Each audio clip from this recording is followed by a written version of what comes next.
સુરતના પૂણા વિસ્તારમાં તળાવના મેઇન ગેટ પાસે કરણ વાઘેલા નામના યુવકને તીક્ષ્ણ હથિયારના ઘા મારીને કરાયેલી હત્યાના કેસમાં સુરત ક્રાઇમ બ્રાન્ચે 4 આરોપીઓને ગણતરીના કલાકોમાં જ શોધી કાઢી પોલીસે કાયદાના સંકજામાં લીધા છે। આ મામલે ભાવેશ રોઝિયાએ પ્રેસ કોન્ફરન્સમાં વિગતો આપતા જણાવ્યું હતું કે મૃતક કરણ વાઘેલા અને મુખ્ય આરોપી અજીત વાઘેલા એક જ ગામના વતની અને કૌટુંબિક ભાઈઓ હતા। મૃતક કરણના આરોપી અજીતની પત્ની સાથે અનૈતિક સંબંધ હોવાને કારણે અગાઉ પણ તેમના વચ્ચે ઝઘડા થયા હતા। અજીત પોતાની પત્ની સાથે સુરત આવી ગયા બાદ પણ કરણ તેને મળવા સુરત આવતો હોવાની જાણ થતાં આ હત્યાનું કાવતરું રચવામાં આવ્યું હતું। પ્રાપ્ત વિગતો અનુસાર આરોપીઓએ એક સંપ થઈને કરણ વાઘેલાના પૂણા તળાવ પાસે બોલાવાયો હતો, જ્યાં રાહુલ પરમારે કરણને જોતા જ અજીત અને અન્ય સાથીદારોને જાણ કરી હતી। ત્યારબાદ આરોપીઓએ પૂર્વ આયોજિત કાવતરા મુજબ છરી, ધોકા અને પાઇપ જેવા ઘાતક હથિયારો વડે હુમલો કરી કરણની હત્યા નિપજાવી હતી। આ ગુનાની ગંભીરતાને ધ્યાને લઈને સુરત ક્રાઇમ બ્રાન્ચની અલગ અલગ ટીમો બનાવી ટેકનિકલ અને હ્યુમન ઇન્ટેલિજન્સની મદદથી તપાસ હાથ ધરવામાં આવી હતી। તપાસ દરમિયાન આરોપીઓ ભાવનગર અને અમરેલી તરફ ભાગી ગયા હોવાનું જણાતા પોલીસની ટીમોએ તુરંત જ વતન અને સુરતના કાપોદ્રા વિસ્તારમાંથી કુલ 4 આરોપીઓને ઝડપી પાડ્યા હતા।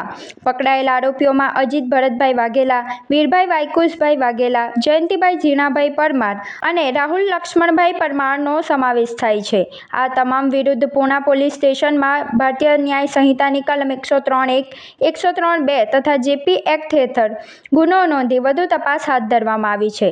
સુરત ક્રાઇમ બ્રાન્ચની આ ત્વરિત અને સચોટ કામગીરીના કારણે અંધારામાં રહેલા મર્ડર કેસનો ભેદ ગણતરીના કલાકોમાં ઉકેલાઈ ગયો છે। પોલીસની સતર્કતા અને ટેકનિકલ સર્વેલન્સને કારણે ગુનેગારોને તેમના વતન સુધી જઈને ઝડપી પાડવામાં પોલીસને મોટી સફળતા મળી છે। જે મરણ જનાર છે એને એના કુટુંબિક ભાઈ જે સુરતમાં રહે છે અજીતની પત્ની સાથે અનૈતિક સંબંધ હોય અને જેના કારણે અજીત પોતાની વાઈફને લઈ 10-15 દિવસ પહેલા જ ત્યાંથી એના ગામથી અહીંયા રહેવા માટે આવી ગયેલો હતો। અહીંયા આવ્યા બાદ એને ગામથી ગઈકાલે ખબર પડી કે મરણ જનાર કરણ પણ સુરત આવવા નીકળ્યો છે અને અહીંયા આને મળવા માટે પ્રયત્ન કરવાનો છે। એ દરમિયાન ગઈકાલે અજીતના મિત્ર કરણે એને જાણ કરી કે એ એસએમસીના ગાર્ડન પાસે પૂણા છે, જેથી એ તુરંત કરણ ને મારવા માટે અજીત પોતાના સસરાને બોલાવી લીધા, જે એના સસરાનું નામ જયંતિભાઈ પરમાર છે।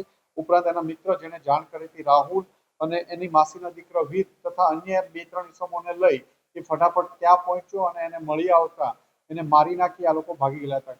ક્રાઇમ બ્રાન્ચની વિવિધ ટીમો કામે લાગેલી હતી। ગઈકાલે ભાવનગર અને અમરેલી જિલ્લામાં એમની હોવાની શક્યતાના આધારે મર્ડર થયાના 1 કલાક બાદ જ ક્રાઇમ બ્રાન્ચની અલગ અલગ ટીમો અલગ અલગ જગ્યાએ રવાના કરવામાં આવી હતી। એમાં જે એના સસરા અને એ અહીંથી મળી આવ્યા હતા, ઉપરાંત 3 જણા કલ ભાવનગર અમરેલી જિલ્લાના લીલિયા ગામ પાસેથી મળી આવ્યા છે। ઉપરોક્ત ગુનામાં અજીત ભરતભાઈ વાઘેલા જે મુખ્ય આરોપી છે આ ગુનાનો, જેની પત્ની સાથે મરણ જનારના અનૈતિક સંબંધ હતા, એ કારણે અજીત ભરત વાઘેલા પકડાયો છે। જયંતિ પરમાર જે અજીતના સસરા થાય છે, જયંતિભાઈ ઝીણાભાઈ પરમાર, રાહુલ પરમાર એ અજીતના મિત્ર છે અને વીર વાઘેલા, આમ 4 ઇસમોની ધરપકડ કરવામાં આવી છે। આ લોકોની પૂછપરછ ચાલી રહી છે અને આગળની તપાસ ચાલુ છે। ઘણા લાંબા સમયથી એમની સાથે સંબંધ હતા, જેના કારણે અજીત પોતાના ગામ છોડી અને સુરત રહેવા માટે છેલ્લા 15-20 દિવસથી આવ્યો હતો અને આ જ કારણોસર મરણ જનાર પણ ગામથી અહીંયા આવતા એને ખબર પડતા એની મર્ડર કરવામાં આવ્યું છે।